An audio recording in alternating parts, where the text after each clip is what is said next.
kami dari kelompok 4 akan mempresentasikan hasil kerja kami mengenai konsep Citizen Charter. Baik, dengan saya, perkenalkan saya Putu Novita Satu Dewi, NPP 320611, dan rekan di sebelah kanan saya Materi Syafita Subyatari, NPP 320586. Saya Zafar Nurul Ramadhani, NPP 320482. Saya Tegar Prasetya Negara, NPP 32.0987. Saya Yusuf Barus Kambu, NPP 32.1092. Baik, presentasi akan saya mulai mengenai yang pertama, yaitu pengertian dari konsep Citizen Charter. Citizen Charter pada dasarnya merupakan kontrak sosial antara birokrasi dengan pelanggan untuk menjamin kualitas pelayanan publik. Melalui kontrak pelayanan, hak dan kewajiban pengguna maupun penyedia layanan disepakati, didefinisikan, dan diatur secara jelas. Dengan adanya Citizen Charter dapat mendorong penyediaan layanan untuk bersama dengan penggunaan layanan dan pihak-pihak yang berkepentingan untuk menyepakati jenis, prosedur, waktu, biaya, serta cara pelayanan.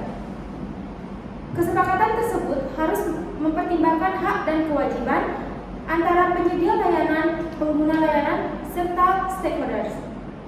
Kesepakatan ini akan menjadi dasar penyelenggara pelayanan publik. Adanya jaminan Citizen Charter yang diberikan oleh instansi pemerintah kepada pengguna jasanya bahwa pelayanan yang dikelola memiliki standar yang sesuai dengan harapan dari pengguna jasa. Baik, untuk materi selanjutnya akan berhasil oleh Mas.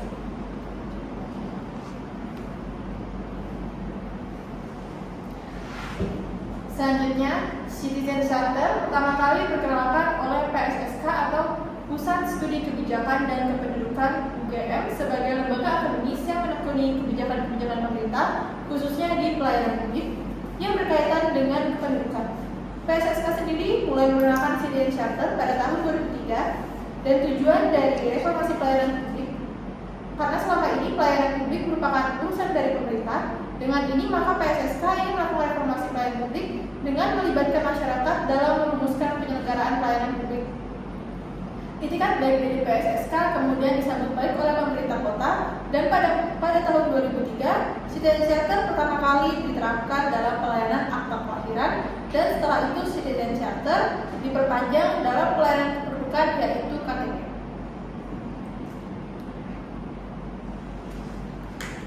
Yang selanjutnya adalah pemilihan Kota Yogyakarta dalam penerapan Citizen Charter karena adanya komitmen dan dukungan yang tinggi dari pemimpin daerah pengambilan kebijakan seperti wali kota, bupati, sekretaris daerah, dan kepala dinas. Lingkungan birokrasi sebagai tempat kegiatan pelembagaan Citizen Charter sangat dipengaruhi oleh budaya yang bersifat patrilinear. Oleh karena itu, tanpa adanya dukungan dari kepala daerah, kegiatan pelembagaan Citizen Charter merupakan hal yang mustahil, seperti yang dikemukakan oleh seorang anggota Forum Citizen Charter. Reformasi birokrasi, khususnya layanan publik, bisa dilakukan asal ada komitmen dan dukungan politik dari kepala daerah. Kita menilai kepala daerah Yogyakarta memiliki visi yang bagus dan jelas tentang arah reformasi birokrasi. Pemerintah daerah sangat mendukung perubahan dalam pelayanan publik. Untuk itu, Citizen Charter diterapkan di Dinas Kependudukan. Kalau pimpinannya komitmen terhadap perbaikan pelayanan publik, maka kontrak pelayanan Citizen Charter berjalan dengan baik. Apabila suatu daerah terlibat baik pelayanan publik, maka perubahan tersebut tidak dapat terlepas dari usaha atau dukungan dari kepala daerah. Sebenarnya Citizen Charter dapat diterapkan di daerah mana saja yang semua aparat birokrasinya ingin melakukan perubahan atau reformasi pelayanan. Namun, penerapan yang paling utama harus adanya komitmen yang kuat dari kepala daerah. Karena kepala daerah merupakan unsur utama dari reformasi pelayanan publik. Komitmen dalam memperbaiki pelayanan dapat dilihat dari kesediaan aparat birokrasi menerapkan Citizen Charter yang di dalamnya menggunakan hak dan kewajiban pengguna layanan maupun penyedia layanan. Dengan diaturnya hak dan kewajiban antara kedua belah pihak, maka diantaranya dapat saling mengontrol pelaksanaan pelayanan. Pengguna layanan juga dapat menuntut hak-haknya dalam penyelenggaraan pelayanan.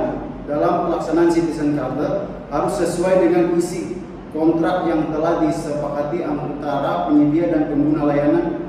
Indikator penerapan Citizen Charter ini dimonitoring dan dievaluasi bersama-sama antara penyedia dan pengguna layanan sesuai dengan kesepakatan dari hasil kontrak pelayanan. Adanya kesepakatan dalam kontrak pelayanan, monitoring pelayanan berbasis Citizen Charter dilakukan 3 bulan sekali. Monitoring Citizen Charter ini dilakukan oleh pemerintah Kota Yogyakarta, PSKK, UGM, dan masyarakat anggota Forum Citizen Charter. Monitoring dilakukan oleh 3 pihak lembaga agar hasil monitoring dapat dilihat dengan subjektif dan tidak dapat memihak salah satu pihak. Citizen Charter dapat membawa perubahan yang lebih baik dalam memberikan pelayanan kepada masyarakat. Penyedia layanan sudah dapat menerapkan hasil kontrak pelayanan ini di lapangan. Pemerintah ini kota sudah menerbitkan leaflet yang berisi informasi pelayanan meliputi waktu, biaya, dan jenis pelayanan yang dapat diketahui oleh masyarakat. Pengguna layanan, penyedia layanan juga sudah mulai mengurangi sikap sinisnya dalam memberikan pelayanan kepada masyarakat. Pelan-pelan penyedia layanan memahami kewajiban sebagai penyedia layanan untuk memenuhi hak masyarakat sebagai pengguna layanan. Penyedia layanan dinilai sudah dapat mengikuti perubahan pelayanan sesuai kontrak pelayanan dengan mengutamakan masyarakat sebagai pengguna layanan.